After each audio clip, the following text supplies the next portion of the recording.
Well, I think I should start by defending my country, which has just been accused of lying.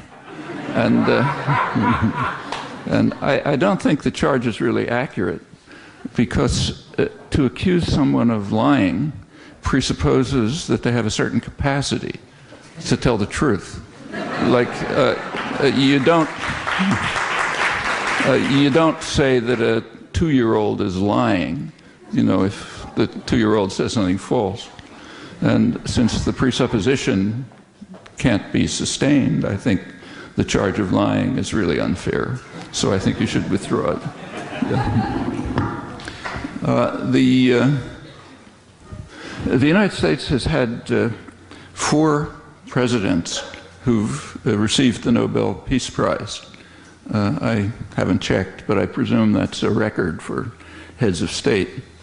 And all 4 have left their imprint on Latin America, on our little region over here that has never bothered anybody. As Secretary of War Henry Stimson described the hemisphere in May 1945. He was at that time explaining to the world what the post-war global system would be. And one of its conditions would be that all regional organizations must be disbanded, with the exception of our own, which are to be expanded, including our little region over here, the Western Hemisphere, and in fact, much more ambitious aims which were spelled out and indeed implemented. And this was correct.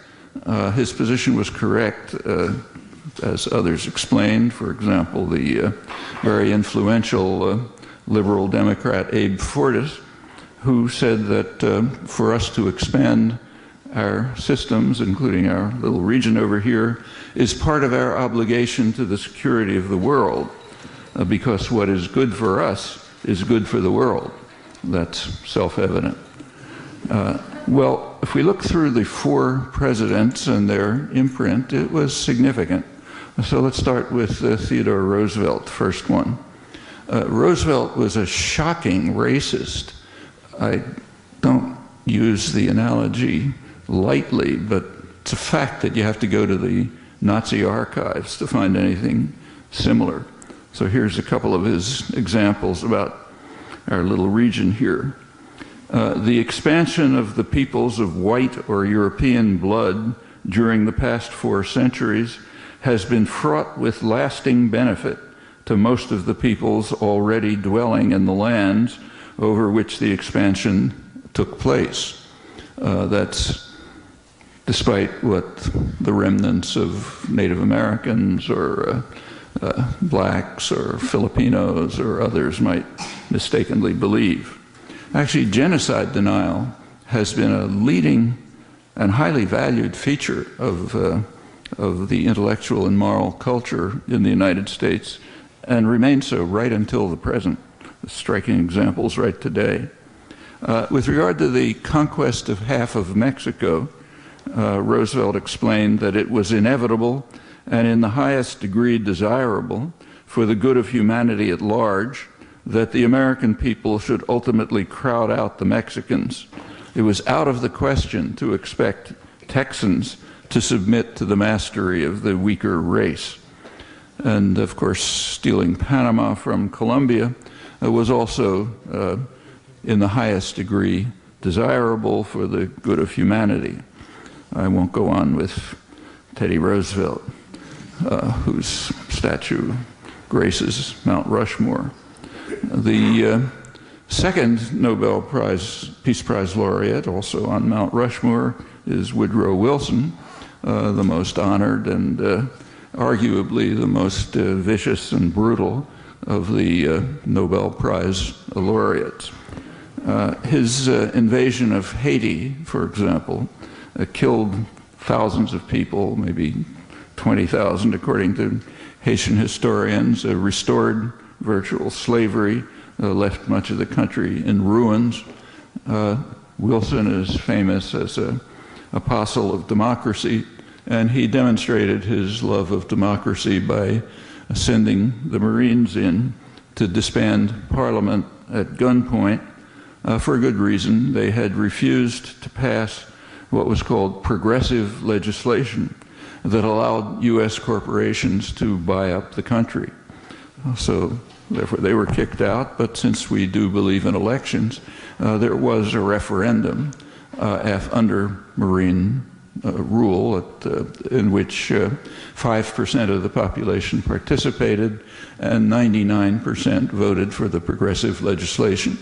So American corporations proceeded to buy up what remained of Haiti, which was once the richest colony in the world. It's worth remembering. Now maybe the symbol of hopelessness and despair, tribute to the West. At the same time, Wilson sent the Marines to invade the Dominican Republic. That was almost as bad as Haiti, but not quite, because as the military commanders pointed out, in the Dominican Republic they were spics, not niggers, so you had to treat them a little better. Not much, but some. Both countries were left under the rule of the vicious National Guards. It's a policy that had been first instituted in the Philippines a few years earlier, and the Philippines remain under their rule in effect. That followed in Hispaniola decades of torture and terror and violence and misery. All of this comes down to us in history under the framework of what's called Wilsonian idealism, which is a leading principle of U.S. foreign policy, as any of you know who've taken courses in modern history and international relations.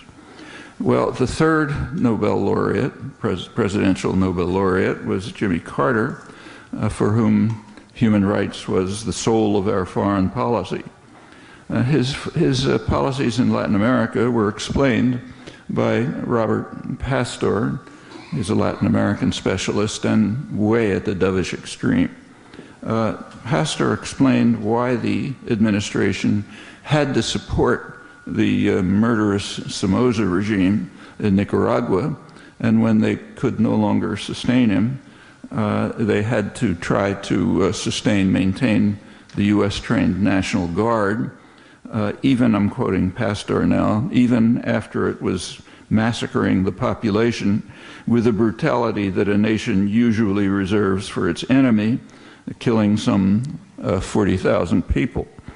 And the reason why the Carter administration had to keep supporting them is elementary.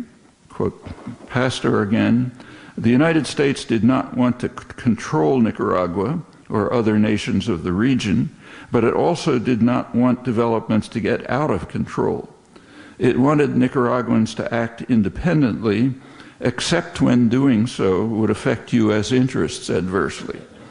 That's a fair statement of policy at the dovish extreme. The Cold War was, of course, invoked, but it was not remotely relevant.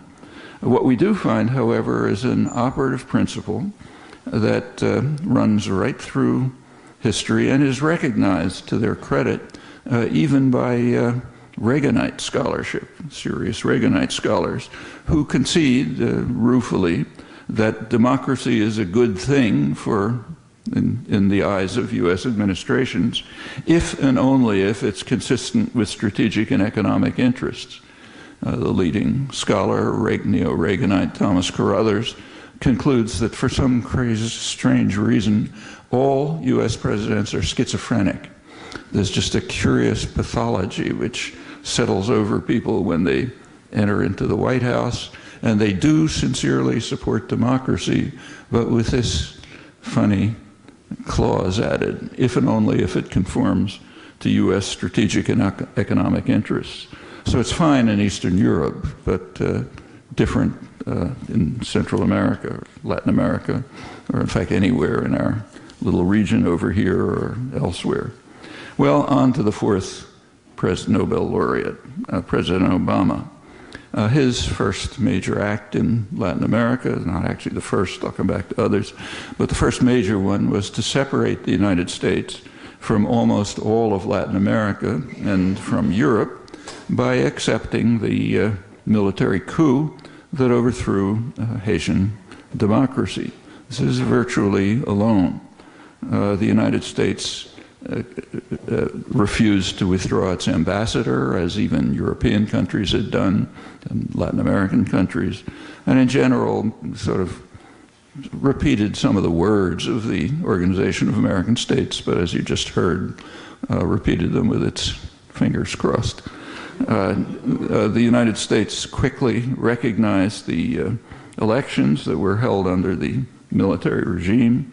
You said Haiti to left Honduras. When? Just now. Did I say Haiti? Yeah. Sorry, I meant Honduras. Trouble is, it's all the same, so it's very easy to interchange. In fact, you can repeat the sentences and interchange the names. It makes it very easy. Makes it very easy to give talks about the foreign policy. Actually, so thanks for the correction.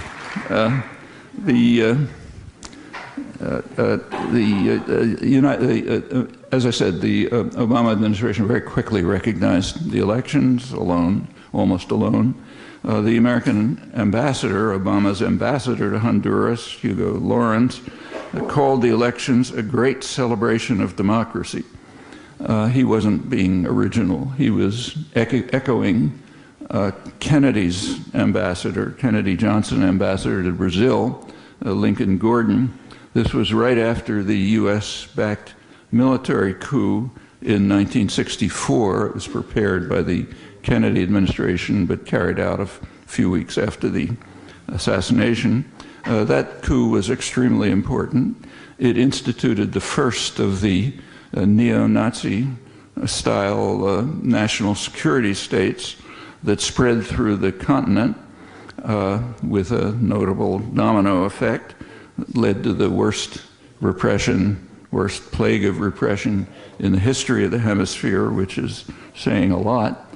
Lincoln Gordon exulted that the coup was the most decisive victory for freedom in the mid-20th century. He added quietly that the democratic forces that had taken over would create a greatly improved climate for private investments. So like Honduras, the Brazilian coup was a great celebration of democracy, and in Honduras the effects are presumably similar. And in the Honduran case, as you heard in the songs before, it will also crucially preserve for Washington its military base at Palmarola.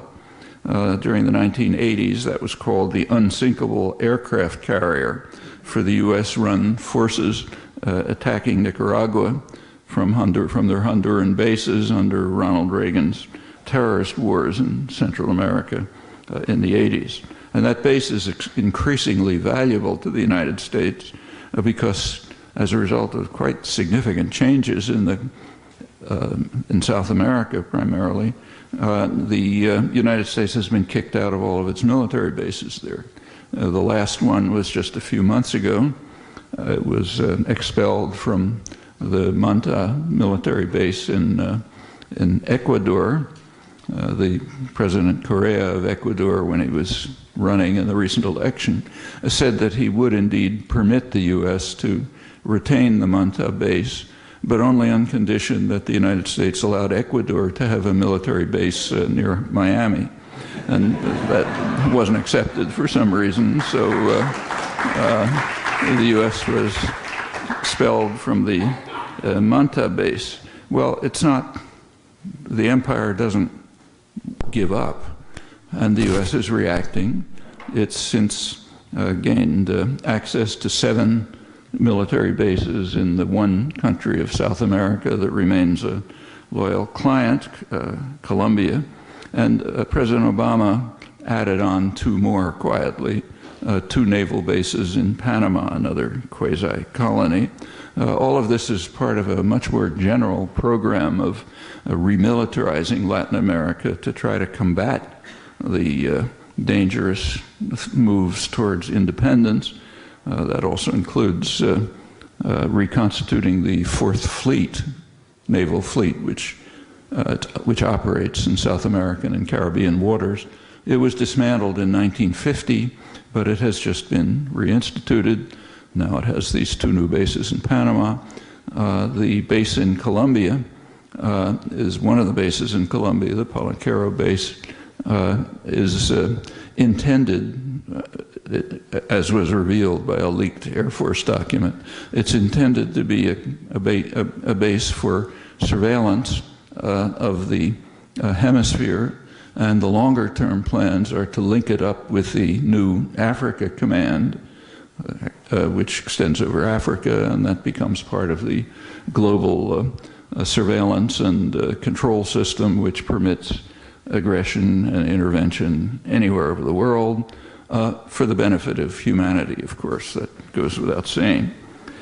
Well, on the there's also an increase, sharp increase in training of Latin American officers whose their mission, official mission, is to deal with youth gangs and radical populism. Radical populism has a very special meaning in Latin American history. Well, on the Honduran elections again, Obama's State Department official in charge of Western Hemisphere affairs, Valenzuela, who was just quoted, he told the press that the issue is not who is going to be the next president. The Honduran people decided that. They chose between two supporters of the military coup, while the elected president was holed up in the Brazilian embassy. Obama's representative to the OAS, the Organization of American States, meanwhile instructed the backward Latin peons that they should join the United States in the real world. They should abandon their world of magic realism and should recognize the military coup just as Big Brother did. Obama did break new ground in support for the military coup. There are two U.S. government-funded organizations that are technically supposed to support democracy in the world. One of them is the International Republican Institute, the other is the National Democratic Institute. And since the entire spectrum of opinion is represented, we can be sure that there's going to be an honest outcome. Well, the International Republican Institute, which is marginally more reactionary and violent, regularly supports military coups to overthrow elected governments without blinking an eye. Recently in Venezuela in 2002 and Haiti in 2004. But in those two cases, the National Democratic Institute held back. The Democrats weren't in office then, including these two cases. In Honduras, for the first time, Obama's National Democratic Institute agreed to observe the elections under military rule, unlike the Organization of American States and the United Nations and others who are still wandering in the realms of magic realism. Well, notice that this is the third military coup in the new millennium. The first was in Venezuela in 2002. That one was openly supported by Washington, which had to back down and turn to subversion after the coup was overturned by a popular uprising. The second in 2004 was in Haiti. That was carried out by the two traditional torturers of Haiti, France and the United States, which have essentially destroyed the country. They intervened. The elected president, Jean-Bertrand Aristide, was packed off to Central Africa. The United States has been trying to bar him from the Western Hemisphere, but some of those magic realists aren't entirely obeying, so he's been allowed in now and then.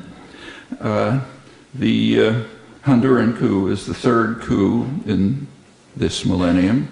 Obama's contribution to the quite traditional pattern. Well, I don't have to explain because it's obvious that connections between the United States and Honduras are so close, military, economic, and others, that the United States had enormous leverage. And it would have been a very simple matter to join Europe and Latin America to protect Honduran democracy. But Obama clearly preferred the traditional policy. The traditional policy is concealed under all kind of pleasant rhetoric of the kind I quoted before, but it's also understood. So scholarship understands it quite well. One of the standard scholarly histories of hemispheric relations by a well-known British scholar, Gordon Connell Smith, says that while paying lip service to the encouragement of representative democracy in Latin America, the United States has a strong interest in just the reverse, apart from procedural democracy, especially the holding of elections, which only too often have proved farcical, like the one we've just seen. There's a problem in authentic democracy. The problem is that it might respond to popular concerns.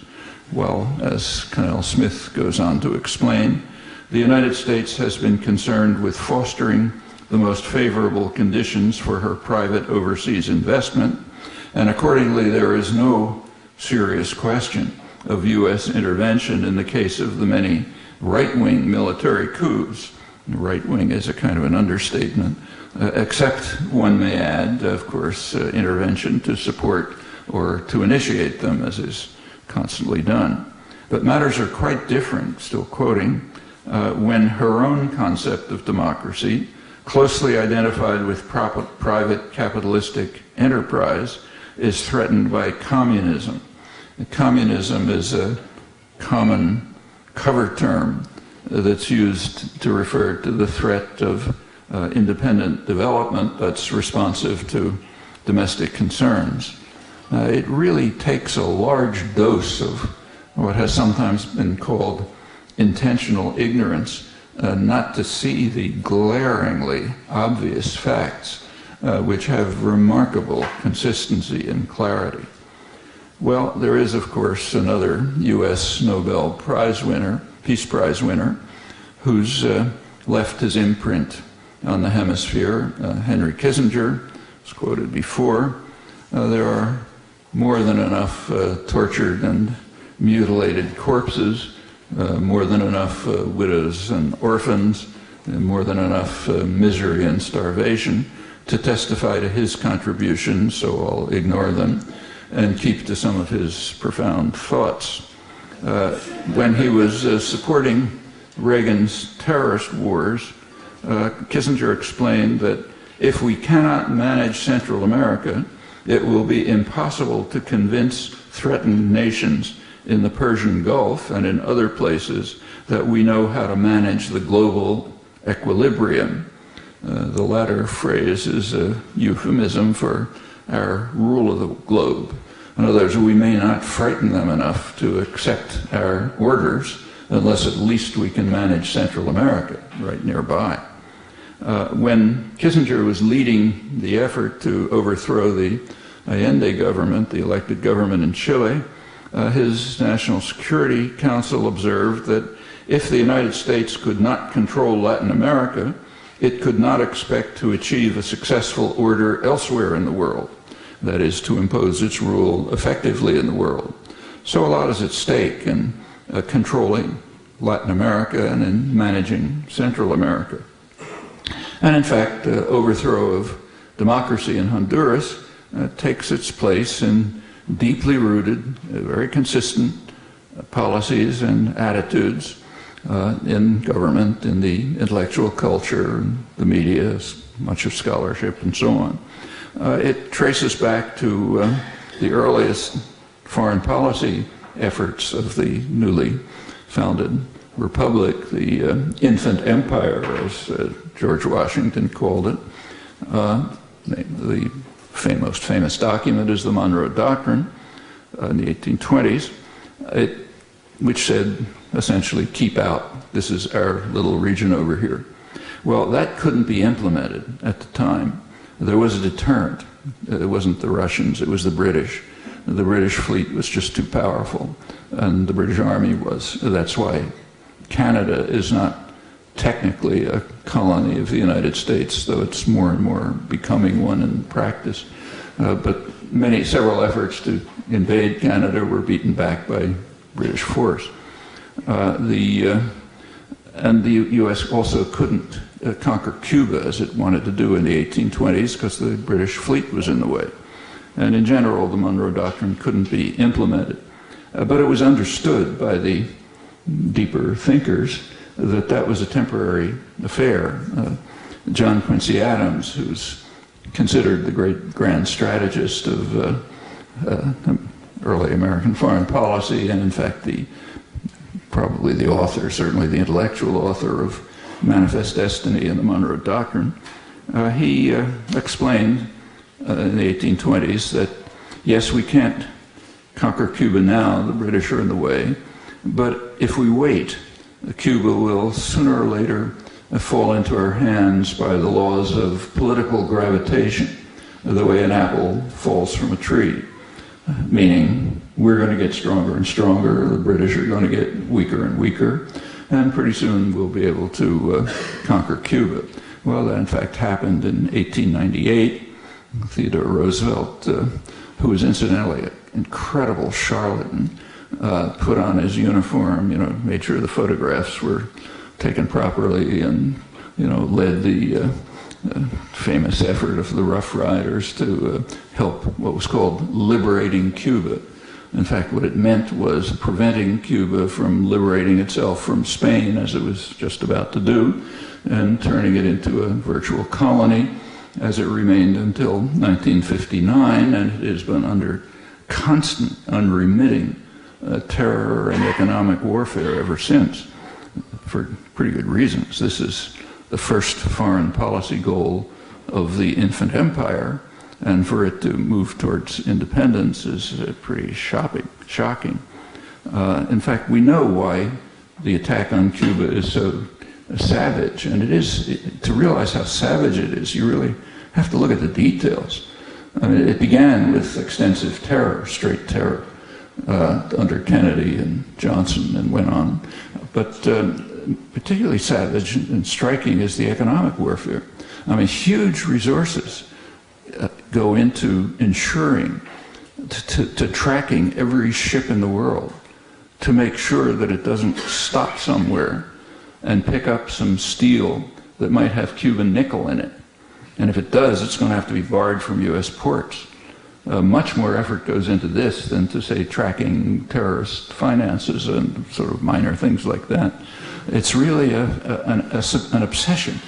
And the reasons are explained in the internal documents. That it's a very free country, so we have a lot of internal records.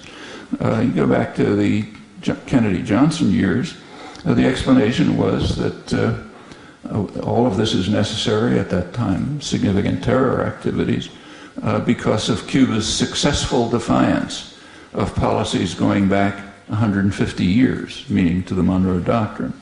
No Russians, that's to scare the domestic population. It's successful defiance of the Monroe Doctrine, which established that this little region over here is for us to run, and independent countries are not tolerated.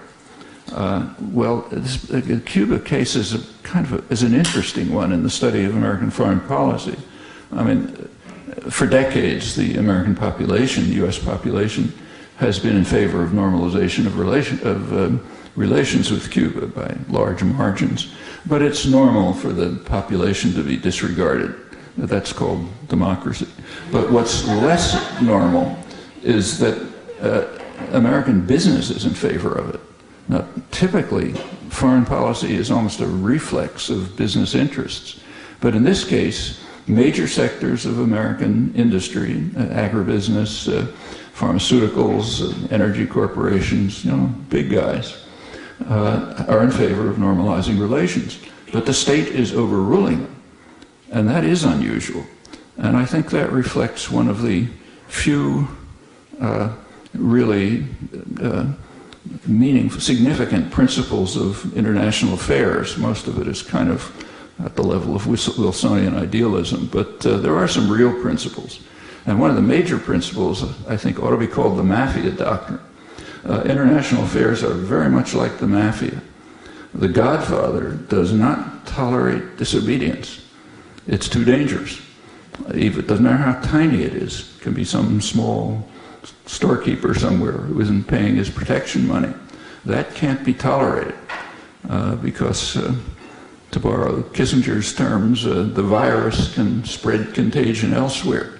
Others may get the same idea. So it's not enough to send your goons in to get the money, because the Don really doesn't need it. You have to beat them to a pulp and make it clear to everyone else that this kind of behavior is not tolerated. Maybe in the realms of magic realism, but not in the real world. Here we have to make sure that there's discipline, and successful defiance cannot be tolerated. It's a bad message. Actually, Arthur Schlesinger, a well-known liberal historian who was Kennedy's one of his chief Latin American advisors, he explained it when he presented to the incoming president, President Kennedy, the report of a Latin American mission that Kennedy had established to sort of lay out policies for the hemisphere. And he pointed out that Cuba is a real problem. And the problem, he said, is the spread of the Castro idea of taking matters into your own hands, which might influence other countries in Latin America where people are suffering from the same kind of repression and violence.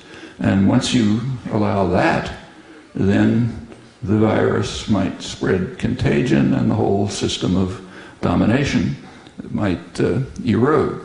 And that's what you hear consistently in internal policy planning from liberals like Schlesinger and Kennedy to whatever you call Henry Kissinger. I'm not sure. I don't want to use the word that comes to mind, so you make up your word. But right across the spectrum. And it's a very rational policy, which is why it is never abandoned. To the public, it's called the domino theory. You know, if Vietnam falls, Ho Chi Minh will conquer California, and so on and so forth. That's what you present to the public. And of course, when these things never happen, you say, well, it was a mistake, you know, we didn't understand, and so on. But the authentic domino theory is never retracted, because it's right. It is perfectly true that if you allow a successful defiance somewhere, others might get the same idea and try to take matters into their own hands, and pretty soon the system of domination erodes and collapses. Actually, that's what's beginning to happen now in South America, and it's very worrisome to U.S. planners. That's why you have the kinds of actions I briefly mentioned before. Well, that's all of this is pretty straight in the internal record. As I said, we're lucky to be in a very free country where we can really get access to what internal planning is. We're also, from another point of view, lucky to be in a very disciplined country, so nobody ever hears about it. But it's there if you want to do the work. For the National Security Council, highest planning body, back in the early 50s, laid out the primary threat to U.S. interests in Latin America. It said the primary interest is posed by radical and nationalistic regimes that appeal to the masses of the population and seek to satisfy the popular demand for immediate improvement in the low living standards of the masses and development for domestic needs. And these tendencies conflict with the demand for a political and economic climate conducive to private investment with adequate repatriation of profits and protection of our raw materials. The last phrase is George Kennan, who explained that it's just kind of like an accident that the raw materials happen to be somewhere else. They're really ours. We got to protect them. And in fact, a large part of subsequent history follows from these conceptions, which are completely unchallenged and make perfect sense. You know, if you're the godfather, those are exactly the right principles, so they're not challenged.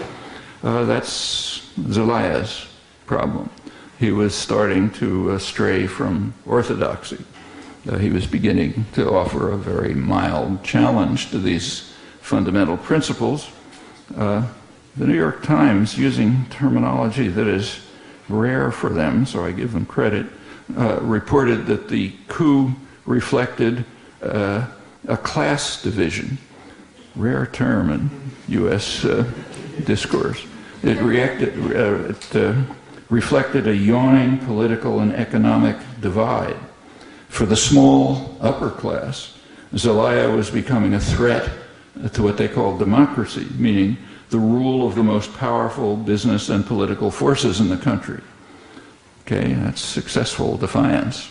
And he was really going pretty far. For example, he raised the minimum wage a little bit, a miserable minimal wage in a country where 60% of the population live in poverty.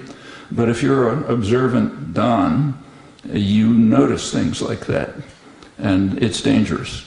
You start with raising the minimum wage, pretty soon you lose control of the world. If we can't control Latin America, we can't control the world. So plainly he had to go. It wasn't a small thing. Well, Honduras is a sufficiently small and weak state, and it's sufficiently under U.S. control so that it was possible to resort to the classic method, military coup, concealed, of course, with some polite rhetoric. Well, there have been major challenges to U.S. rule, and they continue, and they're taking new forms. Actually, last month, we had an enlightening demonstration of our incapacity, or maybe unwillingness, to consider what these challenges tell us. It was a very interesting month. The month, November 2009, it was largely devoted to celebration of the fall of the Berlin Wall and the collapse of the Soviet Union, surely a memorable event. And there were eloquent testimonies to the lesson that we learned from these amazing events, the power of nonviolence and the power of idealism. And that's true enough if we keep ourselves focused, laser-like, on the crimes of enemies. Looks a little different when we look elsewhere. So, for example, there was another 20th anniversary in November, just 1 week after the fall of the Berlin Wall in 1989. That was the anniversary of the termination of a 25-year campaign to crush a major challenge to U.S. rule in our little region over here. That campaign began in 1962 with Pope John Paul XXIII and Vatican II.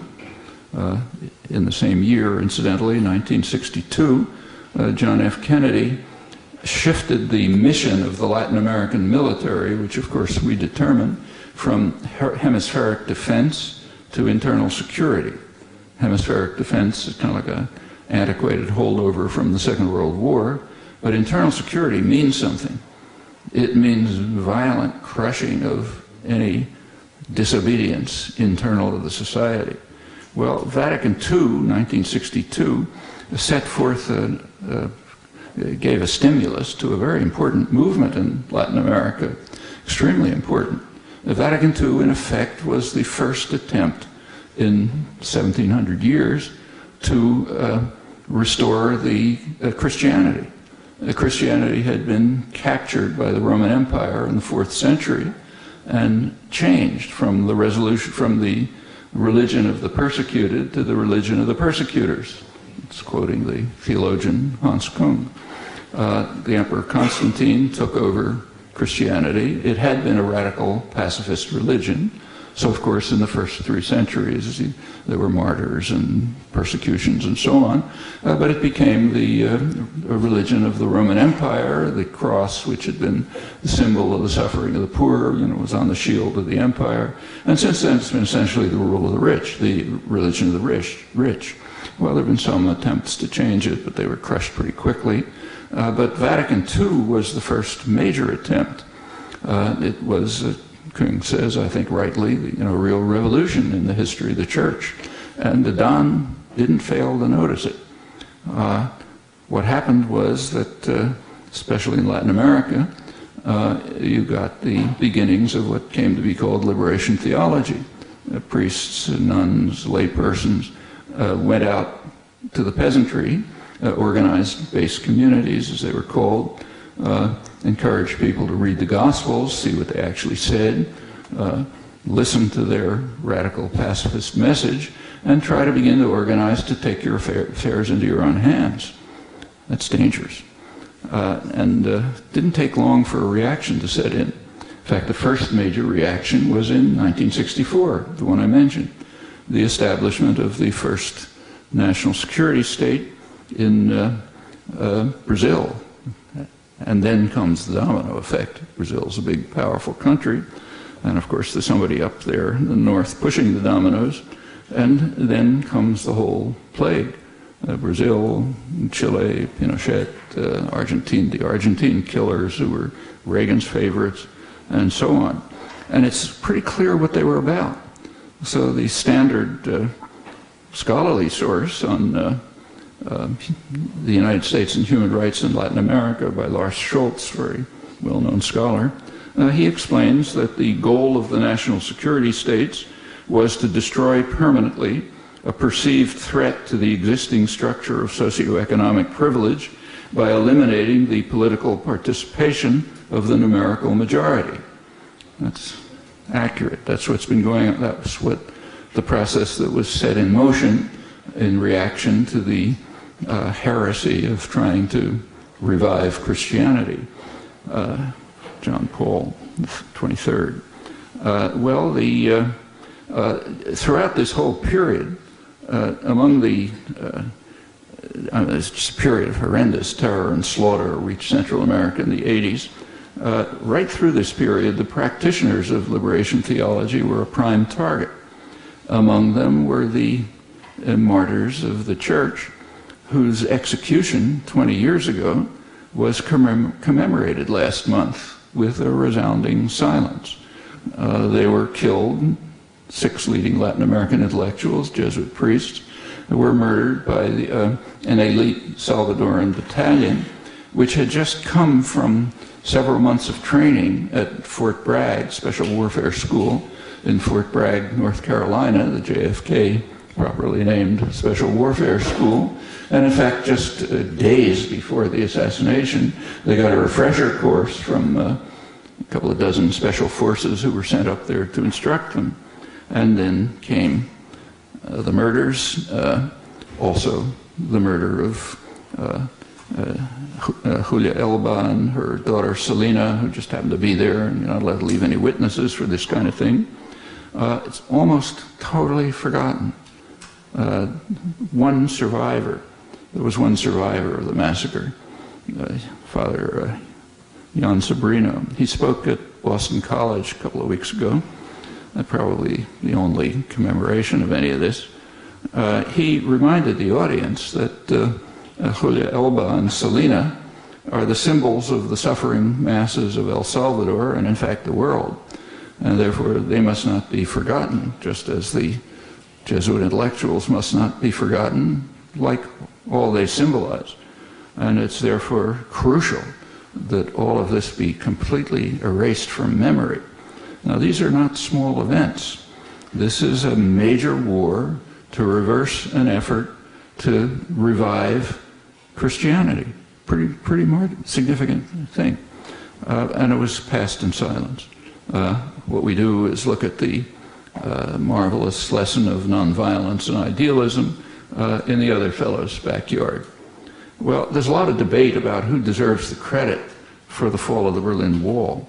But there's no debate at all about who deserves the credit for the 25-year war to demolish the heretical attempt to revive the Church of the Gospels. The School of the Americas, since been renamed, which is famous for training of Latin American killers, it proudly announces as one of its talking points, advertising points, that liberation theology was defeated with the assistance of the U.S. Army. No ambiguity. So, very proud of it. Well, all of this and a lot more like it, we have to drive from memory. For one reason, because it would enable us to understand what's happening in Honduras. That's just another footnote to history, following the standard pattern, and for good reasons. Good, plausible reasons which are easily understood.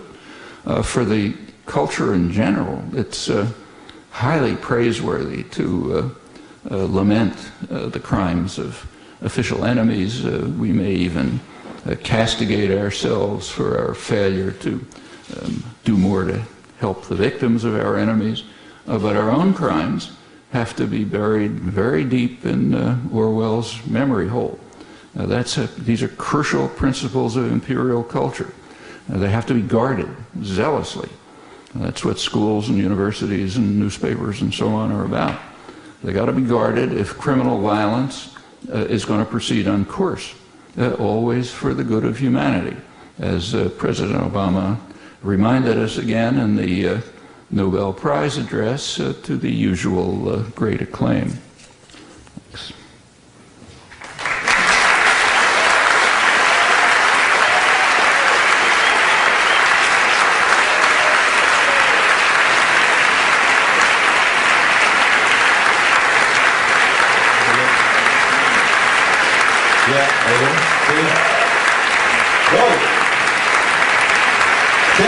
Thank you. Can you please stand up for you? Relax a little bit. Stand up and give the applause. Thank you very much. Let's go for all the people who organized this event. We're not done yet. We're going to have a question and answer. Most of the countries have thrown out the IMF. Argentina, for example, restructured and paid off its debt with the help of Venezuela. Brazil did the same. And the IMF, which is essentially a branch of the Treasury Department, was one of the techniques of control of the countries. Well, you know, that's very much weakened. And the fact that they've pretty well weathered the recession, in fact, better than Europe and the United States, again, gives them a starting point. So, but the struggle just goes on. You know, those in power domestically and those in domestic power don't give up, just like in Honduras. Same in Bolivia and other places. They want to hang on to what they want to own the countries they've already always owned. And they've got help from the United States, and the one thing we can do is weaken that help. So that's up to us. You know.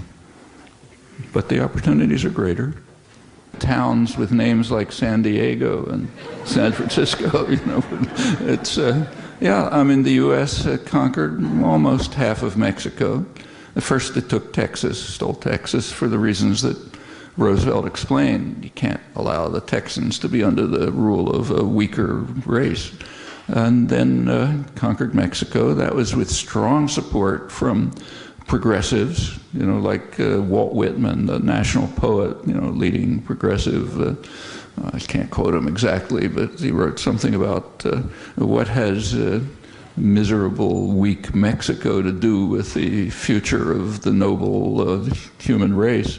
You have to remember that this was a period, and unfortunately it's not over, but this was a very overt period of extreme racism. There was an Anglo-Saxon mythology that had been developed.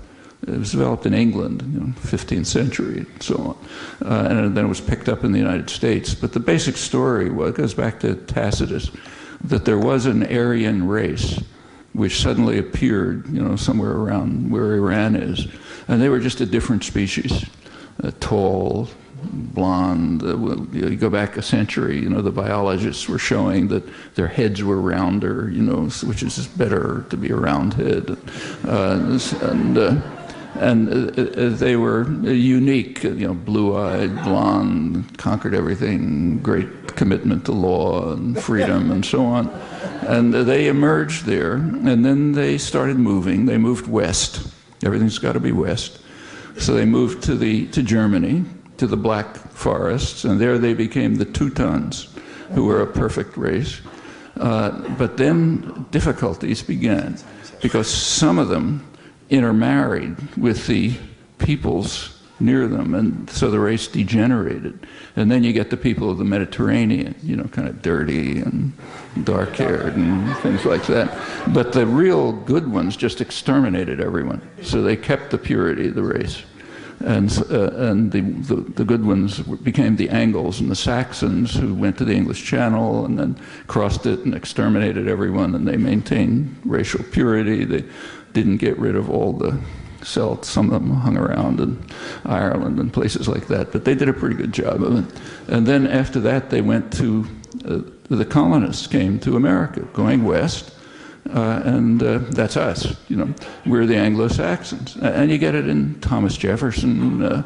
You know, like it's universal in the 19th century. We're the Anglo-Saxons. Jefferson and others thought we ought to go back to the 8th century, before the race was poisoned by, you know, immigration to England from elsewhere than the Norman conquest, when they had the perfect system of laws and the most just so-and-so. And the racial characteristics were pretty precise. Like Benjamin Franklin, he didn't think the Germans qualified.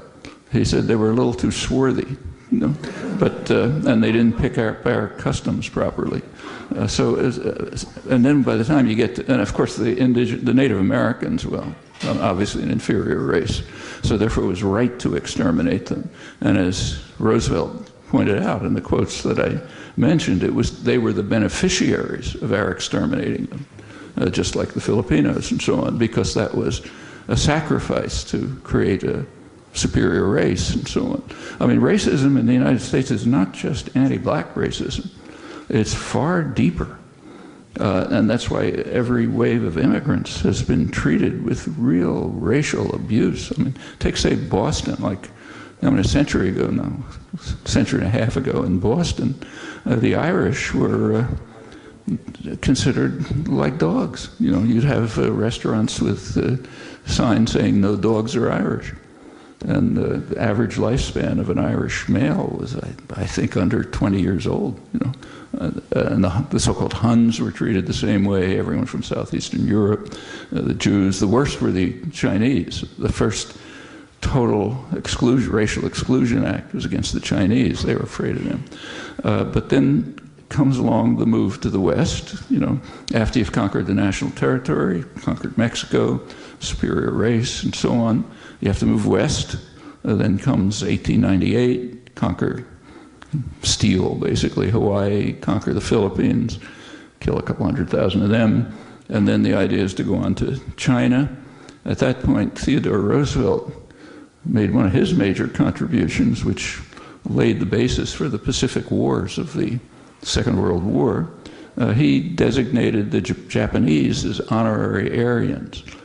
So they were not, they looked yellow, but they really weren't. So they could be civilized, and they could sort of pave our way into China and the East, and we keep going until we circle the earth and get back to our original homeland, you know, wherever it was, like Iran or something. And you know, this is a dominant ideology. It's all over the place, you know. So yeah, conquest of Mexico was part of that. There was another reason for it. You're supposed to, you've taken economics courses, I guess, those of you who had the tragedy of going to college or something. So if you take an economics course, you read Adam Smith. Actually, you worship Adam Smith. You don't read him. If you read him, you learn things that you're not supposed to know. But, for example, he was against division of labor. That's not supposed to know that. But he did give advice to the United States, to the new colonies. And his advice to them was exactly the advice, pretty much, that economists today give to the Third World. He said, you got to follow efficient principles in the United States if you want to develop. And efficient principles mean you pursue your own comparative advantage. You know, the term hadn't yet been introduced, but he described it, is do what you're good at, like raising fur and, you know, catching fish and so on, and rely on superior British manufacturers. That gives economic efficiency. It's exactly what we tell the world. And he said, furthermore, you know, you happen to have a lot of resources there, but don't monopolize them. Now, the major resource in those days was cotton.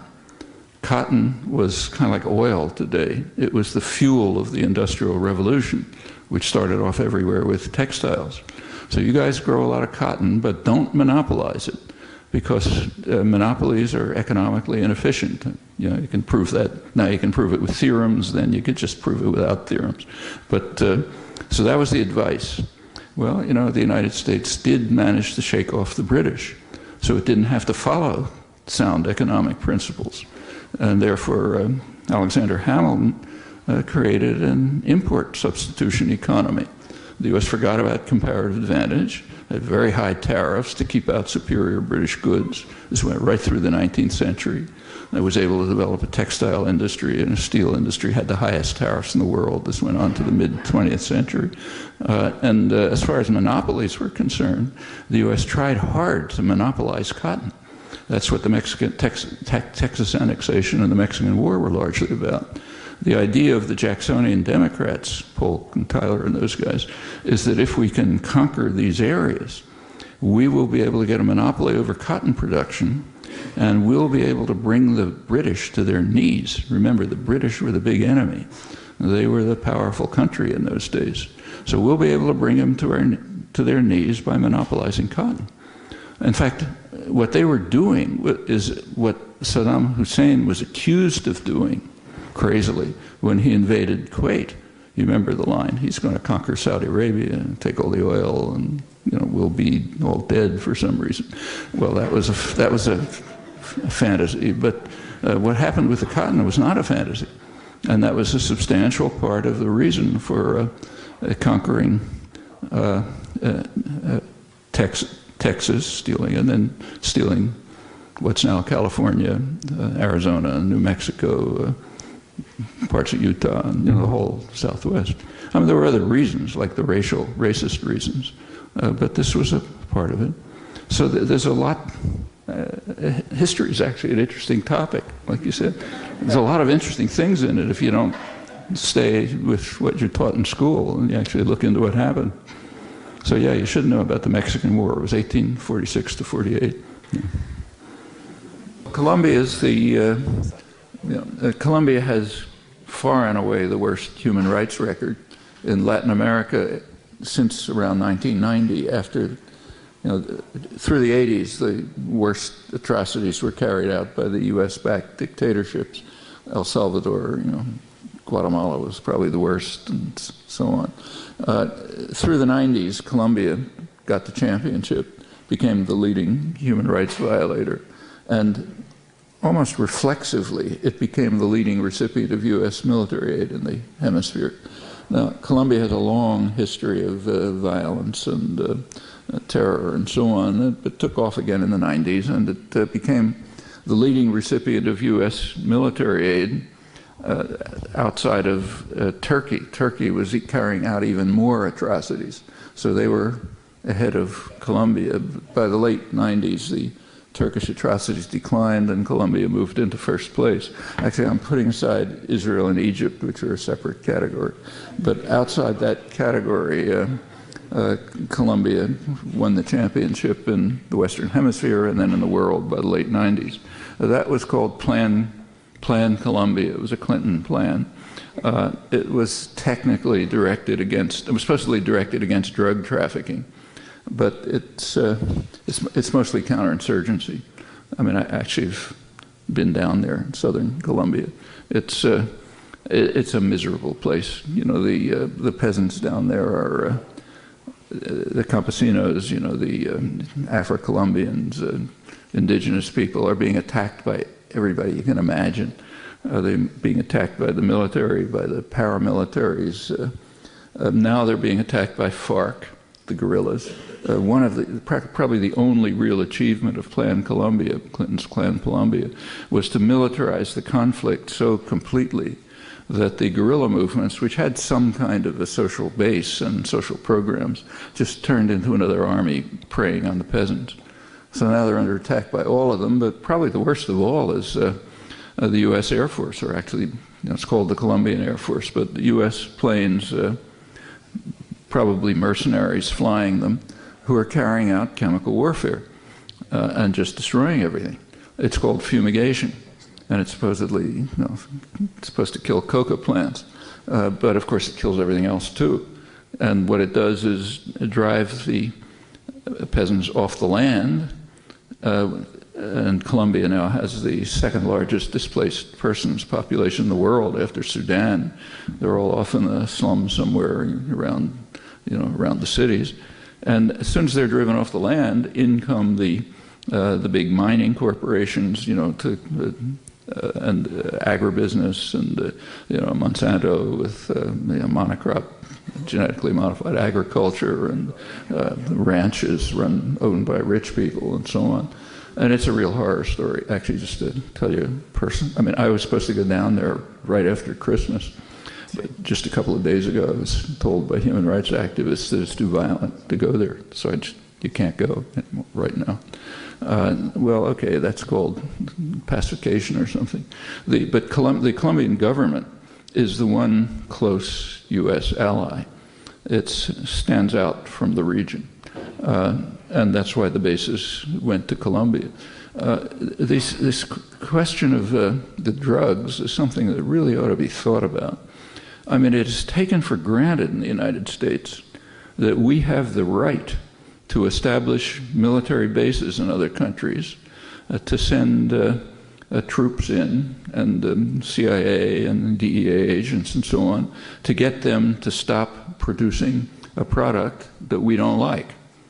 Now, hard drugs aren't good for anybody, but if you compare it with, say, tobacco, I mean, it's undetectable. Deaths from tobacco are way higher than deaths from all the hard drugs together, and soft drugs like cannabis, marijuana. Maybe it's not good for you, but it's not a killer. Furthermore, tobacco kills other people.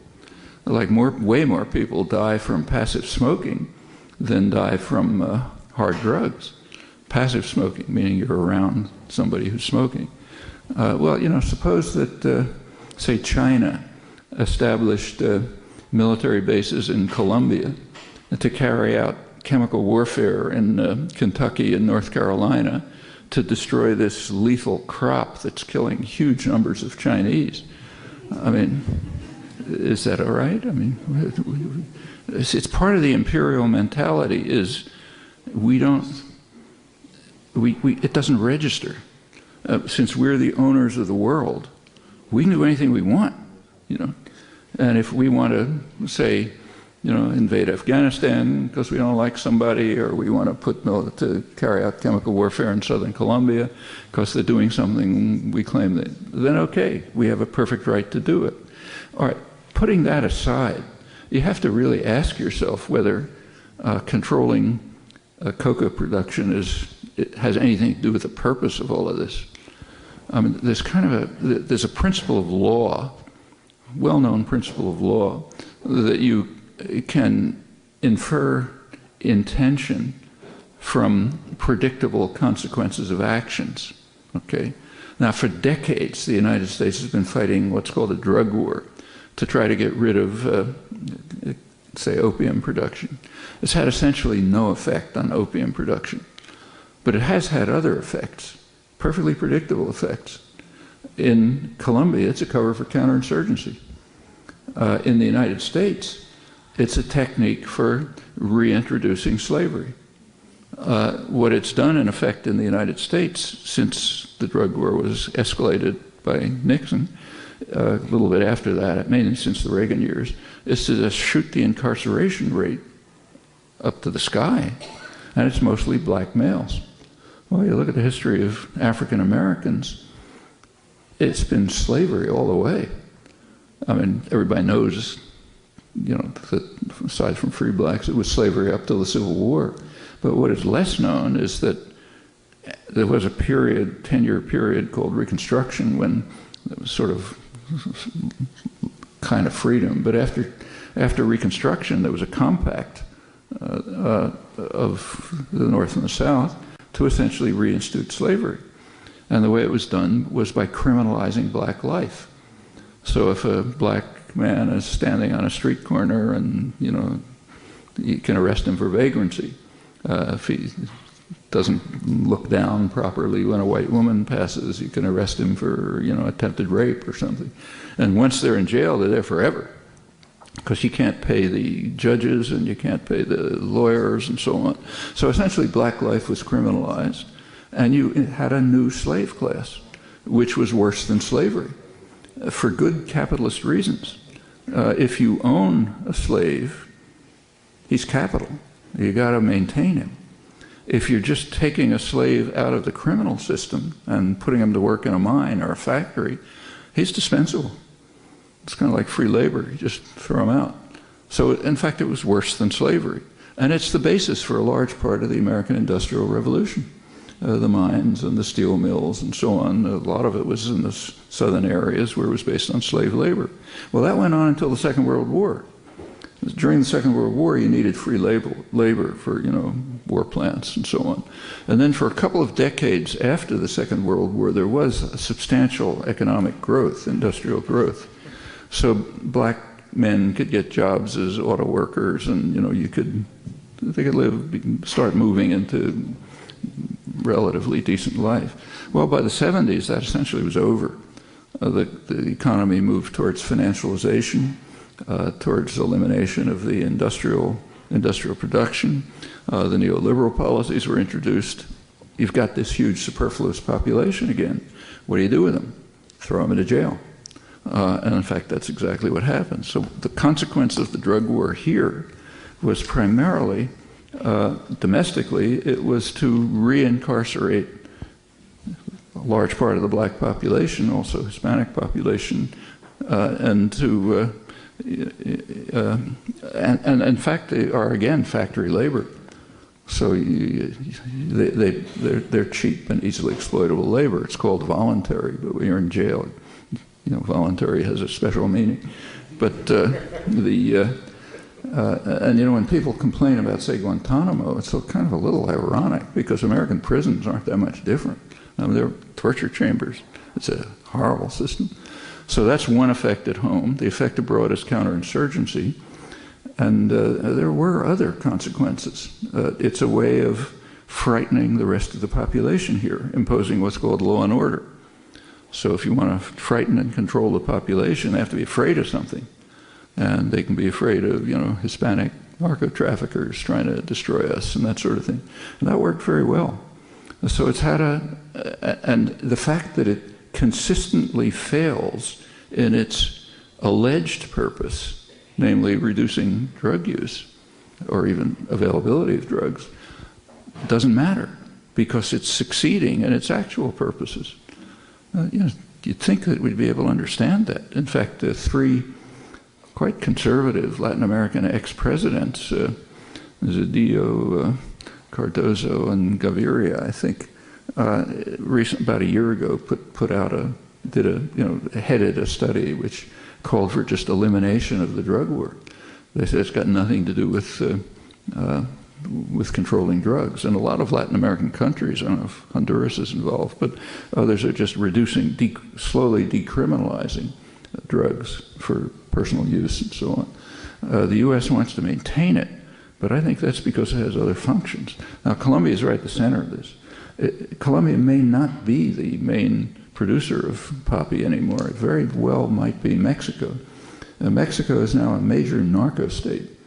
There are huge areas of Mexico near the border which are just given over to the northern border, U.S. border, to opium production. And the U.S. pretends it doesn't know anything about it. But journalists in Mexico say that you could just fly over it in a Piper Cub or something. You can just see it. You can't miss it. A lot of these are areas from which the population essentially fled as a result of NAFTA, which undermines agricultural production. It's one of its purposes. So people flee to the cities, and you have big open areas, and the drug cartels pick them up, and they're apparently protected by the army and the narco-traffickers who work together. And it's claimed that about 25% of the Mexican economy is now just narco-trafficking. But we don't decertify Mexico because it's an ally. But Colombia is the one real holdout in Latin America so far. But it's it's a pretty ugly place. On the other hand, to get back to an earlier question, I don't really think it can be used as a base for attacking other places in Latin America. There's just not the capacity for that. But it was much more striking in other parts of the country, like the Midwest and the Southwest. And in fact, what happened is that a very substantial mass movement developed of solidarity which was something totally new in the history of imperialism. I mean, thousands, probably tens of thousands of people, many from church groups, many from evangelical groups, went down to Central America to live with people in very dangerous situations, to help them and just to give them some protection by the presence of a white face. You know, I mean, that never happened in the whole history of imperialism. Like, nobody from France ever went to live in an Algerian village to protect people, or in Vietnam, nobody thought of it. But it turned into a major mass movement. I remember going to, churches in Kansas, rural Kansas, where people knew more about Central America than anybody around here. That's certainly more than the CIA, but that's not much of a compliment. And a lot of them stayed, especially the evangelicals. And out of that grew other movements like Witness for Peace and the Christian protection groups, which are all over the world. And they do very important things. I mean, they're in the Middle East, they're in Asia, everywhere. It wasn't as visible as, say, the 60s demonstrations, for the same reason, because it was, it's in the mainstream.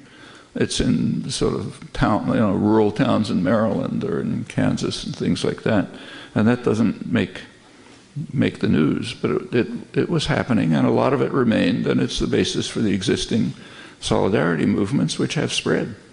There isn't the kind of organized activism about Central America that there was during the period of the big massacres. So when you're killing a couple 100,000 people and this tortures and massacres and this sort of thing, well, this is a lot easier to organize people. When it's happening sort of quietly and you're just back to normal repression and suffering, it's more invisible. So you don't have civil disobedience and people getting arrested and things like what you described, but it's latent, and I think it can be brought back. They're a threat to the region, and in fact, right after the bases were established, there was a meeting of UNASUR, the Union of South American Nations, or whatever, the newly formed organization that met somewhere in Argentina, to consider the problem of the bases. And it is regarded as a threat to the region, but the chances that the U.S. would use the bases to invade Venezuela, I think, are pretty slight. I mean, the U.S. just doesn't have the capacity to invade other countries at this point. It's stretched to the limits, if not beyond. And I don't think they could get away with it either. South America would blow up. So they're a threat. But I think the real threat is what came out in the leaked Air Force documents, that it's a component of a surveillance and control system that extends over the hemisphere, most of the hemisphere, and links up to the Africa Command, which is relatively new and is part of the system of controlling Africa, and it's part of now a global system. The U.S. is the only country in the world that has anything like a global system of surveillance and control and potential aggression. But if they're going to use forces anywhere, I suspect it would be client forces. And I don't think Colombia wants to get into a war at this point.